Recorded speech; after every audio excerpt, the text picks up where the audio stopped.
साफ तौर पर जिस तरह से प्रेस ने सवाल पूछा सीएम फेस को लेकर, लगातार गोल बोल जवाब सामने आया। रमन सिंह का इस वक्त अभिलाष भी जुड़े हुए हमारे साथ में जुड़ चुके हैं, सुधीर जी भी जुड़ चुके हैं। सुधीर जी, क्योंकि साफ तौर पर सीएम फेस को लेकर बीजेपी ने दोनों ही राज्यों में अभी अपने पत्ते नहीं खोले हैं, चेहरा साफ नहीं किया है। क्या बीजेपी इस बार सरकार की, बीजेपी की योजनाओं के जरिए, योजनाओं की तख्तियां लेकर चुनाव में उतरेगी? सुकेश जी, देखिए, शुभम जानना चाहते हैं कि सीएम फेस को लेकर जो सबसे बड़ा दाव था वो अभी तक ओपन नहीं किया। रमन सिंह जी से अभी फिर पूछा गया, उन्होंने टाल दिया। किस तरह से देख रहे हैं मध्य प्रदेश छत्तीसगढ़ के? रमन सिंह मुख्यमंत्री का चेहरा नहीं होंगे।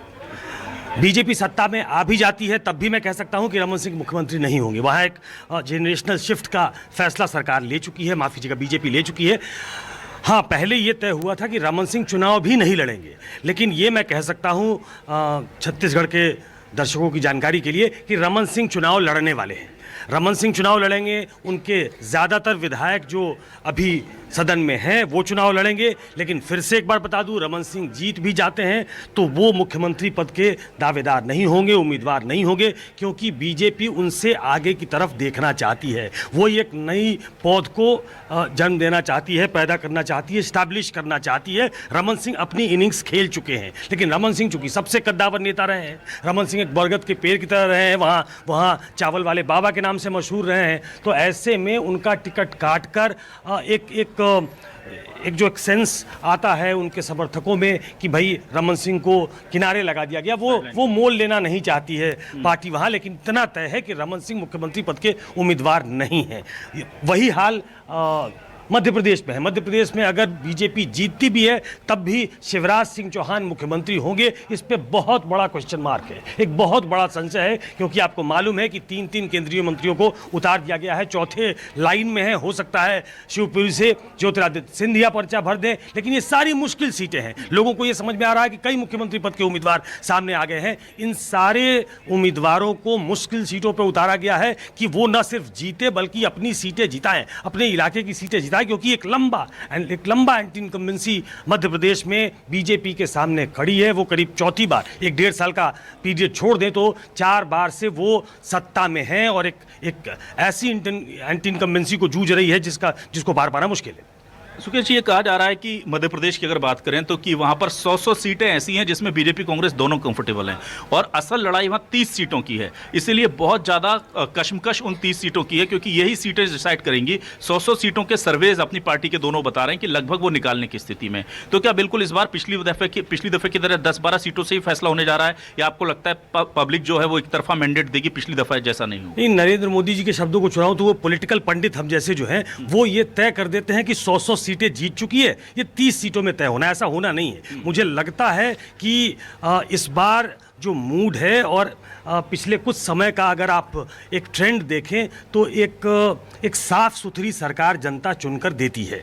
पिछली बार आप इसको हमेशा ध्यान रखें, बार बार कहा जाता है कि प्रयोगशाला है हिंदुत्व की गुजरात, लेकिन मध्य प्रदेश में बीजेपी का संगठन सबसे सशक्त संगठनों में से रहा है। वो बहुत मजबूत थी, इसलिए वो कांग्रेस जीत गई, लेकिन उसकी वोट कांग्रेस से ज़्यादा थी तब भी। तो बीजेपी वहां संगठन के बल पे खड़ी होती है, वो चुनाव वहां अच्छा लड़ने की कोशिश कर रही है। लास्ट राउंड में मुझे लगता है कि शिवराज सिंह चौहान अपना बेस्ट देने की कोशिश कर रहे हैं, लेकिन ये 20 साल की एंटी इनकम्बेंसी जो है वो उनके आड़े आ रही है। कांग्रेस वहां एक क्लियर कट एज कांग्रेस का दिखता है, हालांकि डिफरेंट सर्वे अलग अलग नतीजे दिखा रहे हैं, लेकिन मुझे लगता है कि एक साफ सुथरी सरकार वहां पे बनेगी। ये हम लोगों का जो नोशन एक है कि कहीं 30 सीटों के आसपास रहेगा, मतलब 30 सीटें ऐसी हैं जो आपने कहा कि जो डिसाइड करेंगी, ऐसा मुझे नहीं लगता कि होने वाला है। लेकिन दो तरफ, एक तरफ कमलनाथ तय है, अगर जीतती है कांग्रेस, कमलनाथ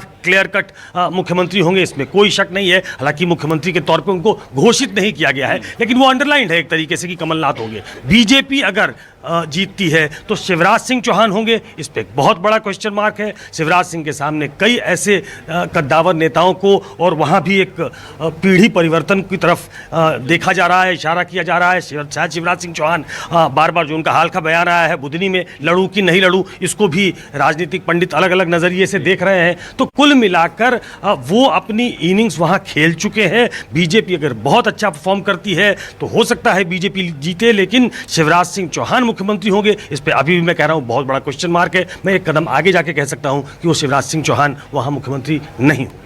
ठीक है सुकेश जी, लेकिन अब चुनाव आयोग की अगर हम बात करते हैं, हम देख रहे हैं कि लगातार चुनाव आयोग हर चुनाव दर चुनाव कोशिश कर रहा है कि ट्रांसपेरेंसी बढ़े, और आंकड़े बता रहे हैं कि चुनाव दर चुनाव दागी उम्मीदवारों के चुनाव लड़ने की संख्या बढ़ती जा रही है। ये जो विरोधाभास है ये क्यों आ रहा है? क्योंकि चुनाव आयोग बड़ी संस्था है, अगर वो कुछ कोशिश कर रही है तो रिजल्ट्स उसके अपोजिट क्यों आ रहा है? इस बार भी बहुत कोशिशें की गई हैं।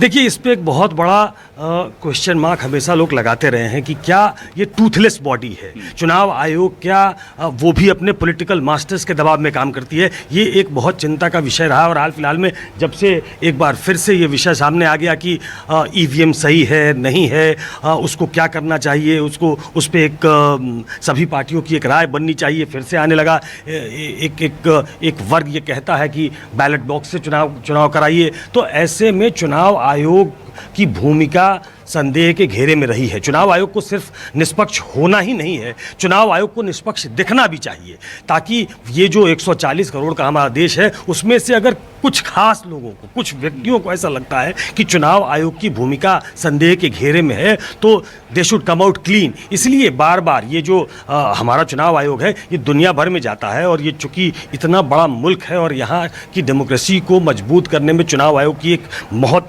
अहम भूमिका रही है। ऐसे में चुनाव आयोग को अपनी क्रेडिबिलिटी साबित करने के लिए एक कदम आगे जाकर ये बताना चाहिए कि उनके पास क्या पार्स हैं। अभी हाल फिलहाल में जब घोषणा कर रहे थे मुख्य चुनाव आयुक्त, तो उन्होंने एक नई बात कही कि इस बार अगर कोई क्रिमिनल जिसके रिकॉर्ड होंगे उसको 3 बार अखबार में ये देना पड़ेगा, पॉलिटिकल पार्टी को भी ये बताना पड़ेगा। ये मुझे लगता है ये कॉस्मेटिक चेंजेस हैं, इससे बहुत ज़्यादा बदलाव होने को नहीं है। इस मूल चरित्र में बदलाव आना होगा और उनको फोर्स करना पड़ेगा पॉलिटिकल पार्टीज़ को। पॉलिटिकल पार्टीज़ अपने अंदर कोई रिफॉर्म कर लेंगी ये बड़ा मुश्किल है। वो जिताऊ कैंडिडेट ढूंढती हैं, अगर उनको अभिलाष में जिताऊ उम्मीदवार दिखता है तो अभिलाष को खड़ा करेंगी, वो चाहे दुनिया कुछ भी कहती रहे। तो वो अगर अंदर से ये चाहते हैं कि पॉलिटिकल पार्टीज के अंदर ये इंट्रोस्पेक्शन हो, वो बिल्कुल क्लीन इमेज वाले किसी कैंडिडेट को लाएं, तो मुश्किल है। चुनाव आयोग को एक कदम आगे बढ़ के कुछ ऐसा करना पड़ेगा जिससे वो निष्पक्ष दिखे। तो ये एक लंबी डिबेट है। चुनाव आयोग जिसकी पूरे वर्ल्ड में एक धाक है, उससे और क्रेडिबल दिखने के लिए क्रेडिबल दिखना पड़ेगा। एक महत्वपूर्ण सवाल यह है, मध्य प्रदेश और छत्तीसगढ़ में सुकेश जी पूरा का पूरा फोकस हमने देखा महिला वोटरों पर रहा, क्योंकि फैक्ट्स भी बता रहे हैं कि महिला वोटरों की संख्या बड़ी है, नए वोटर जो जुड़े हैं उसमें महिला ज़्यादा हैं। 48.1% महिला वोटर मध्य प्रदेश में लगभग आधी हो गई हैं, और छत्तीसगढ़ में तमाम योजनाएं, मध्य प्रदेश के तमाम योजना महिलाओं को फोकस करके की गई हैं। महिला वोटर्स जब वोट करती हैं तो उनकी क्या मनोधारणा होती है, क्योंकि आप पॉलिटिक्स को समझते हैं, और बीजेपी और कांग्रेस इनमें से किस तरह से इसे भुना पाने में क्या सक्षम रही हैं, क्योंकि जिस तरह से तमाम योजनाएं वुमेन सेंट्रिक रही हैं, उसको लेकर क्या कहें?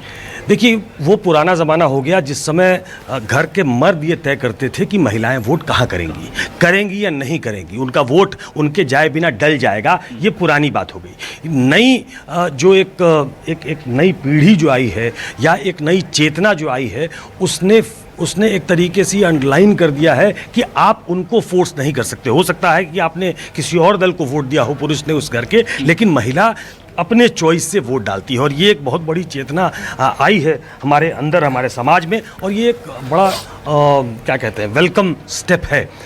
महिलाओं में अलग अलग पार्टियों की तो एक उन्होंने जगह बनाई है महिलाओं के अंदर, लेकिन जो नेता हैं उन्होंने खास तौर पे, चाहे वो नरेंद्र मोदी देखिए, नरेंद्र मोदी ने अपनी ये कॉन्स्टिट्यूएंसी बनाई महिलाओं की। आप अलग अलग जगह देखेंगे, शिवराज सिंह चौहान ने महिलाओं और लड़कियों के बीच एक अलग कॉन्स्टिट्यूएंसी बनाई है। तो कुल मिलाकर वो एक समाज का ही उत्थान नहीं कर रहे थे, वो अपने लिए एक वोट बैंक भी बना रहे थे। और अभी तक ऐसा कहा जाता है कि जो हाल की योजनाएं हैं जिसमें सीधे महिलाओं के अकाउंट में पैसा जा रहा है, जिसमें सीधे लड़कियों को कुछ फ़ायदा हो रहा है, तो ऐसे में वो न सिर्फ उनको फ़ायदा पहुंचाता है बल्कि राजनीतिक दल को उसका पॉलिटिकल डिविडेंड मिलता है। तो कुल मिलाकर ये एक ऐसा, और इसीलिए जो गारंटी अलग अलग राज्यों में कांग्रेस दे रही है वो महिला सेंट्रिक दे रही है। वो गैस के दामों में राजस्थान का आप घोषणा पत्र देख लीजिए, मध्य प्रदेश की गारंटी देख लीजिए, छत्तीसगढ़ में भूपेश बघेल ने अभी महिलाओं के लिए गैस और उन क्षेत्रों में नहीं किया है जिससे उनको सस्ता मिल सके, लेकिन कई योजनाएं उनकी ऐसी हैं जो महिलाओं के खाते में सीधे पैसे डालती हैं। तो ऐसे में महिला एक बड़े वोटर वर्ग के तौर पे सामने है और एक इंडिपेंडेंट माइंडसेट के साथ वो वोट करने लगी है। इसलिए इस वोट एक बड़ा वर्ग है, और हाल फिलहाल के अगर दिनों में देखें, आप सालों में देखें, तो उनकी वोटिंग परसेंटेज भी बड़ी है, वो महिलाओं के साथ कंधे से कंधा मिलाकर वोट दे रही हैं। तो ऐसे में इतनी बड़ी कॉन्स्टिट्यूंसी को कोई इग्नोर नहीं कर सकता, और बीजेपी को एक डिसाइसिव एज इसलिए मिल जाता है इसमें क्योंकि उनको एक कॉम्प्लीमेंट करने के लिए प्रधानमंत्री हैं। प्रधानमंत्री का एक बड़ा समर्थन महिलाओं के बीच में है, और मुझे लगता है कि मध्य प्रदेश और छत्तीसगढ़ दोनों जगह प्राइम मिनिस्टर बहुत यूजफुल हो सकते हैं जहां तक महिला वोटरों का सवाल है। और एक और हमने ट्रेंड देखा था कि जिस तरह से एक बाबा पॉलिटिक्स चल रही थी पूरे दोनों प्रदेशों में, बाबाओं को लेकर के, सनातन को लेकर के लाखों की भीड़ उसमें जा रही थी, और जितनी पीएम मोदी की या राहुल गांधी की सभा में भीड़ नहीं जुट रही, उससे ज्यादा उन बाबाओं की प्रवचनों में भीड़ जुट रही है। उसमें ज्यादातर 80-70% वहां पर महिलाएं आ रही हैं। तो क्या ये जो पॉलिटिकल इन्वेस्टमेंट किया गया है बड़े बड़े राजनेताओं के द्वारा, ये कोई आपको लगता है फायदा देता नजर आए? खासतौर पे मध्य प्रदेश में है अभिलाष, और आज से नहीं है, आप मध्य प्रदेश की राजनीति को समझते हैं। मुझे लगता है ये काफी दिनों से ये पॉलिटिक्स है, हाल के दिनों में इसमें वृद्धि आई है जिसमें नए नए प्लेयर्स आ गए हैं। मुझे नहीं लगता कि वो वोटिंग परसेंटेज को कितना प्रभावित करते हैं, वो वोटिंग पैटर्न को कितना प्रभावित करते हैं, जितने लोग उनको सुनने जाते हैं या जो नेता उनके कदमों में गिरे रहते हैं, क्या उनके लिए वोट मांगने पे लोग उनको वोट करते हैं क्या, मुझे इसमें डाउट लगता है। लेकिन पिछले कुछ समय में ये एक इम्पॉर्टेंट प्लेयर की तरह एक नैरेटिव बिल्ड करने में कामयाब रहे हैं कि वो एक ऐसे they are force to reckon with, ऐसा उन्होंने कर दिया। ये मुझे लगता है कि पहली दफ़ा ऐसा होगा जब साफ साफ पता लगेगा कि बाबा जो है वो सही में कोई डिसाइसिव रोल प्ले कर पाते हैं क्या। अभी तक जो जिन बाबाओं की चर्चा होती थी वो दरअसल बाबा नहीं थे, जैसे शंकराचार्य थे, उनकी दिग्विजय सिंह से काफ़ी नज़दीकी थी, कांग्रेस से काफ़ी नज़दीकी थी, स्वरूपानंद सरस्वती की, अब वो नहीं रहे। तो वो शंकराचार्य थे, वो माने हुए विद्वान शंकराचार्य के तौर पे उनकी एक प्रसिद्धि थी। लेकिन हाल फिलहाल के दिनों में जो बाबा आपकी माथे की रेखा देखकर बता देते हैं कि आप किस पीड़ा से गुजर रहे हैं और कितने दिन तक इस पीड़ा में रहेंगे, मुझे लगता है कि वैसे लोग क्या वोट को इन्फ्लुएंस कर पाएंगे कि नहीं, इस चुनाव में थोड़ा बहुत देखने को मिल सकता है। शुक्रिया सर, हमसे बातचीत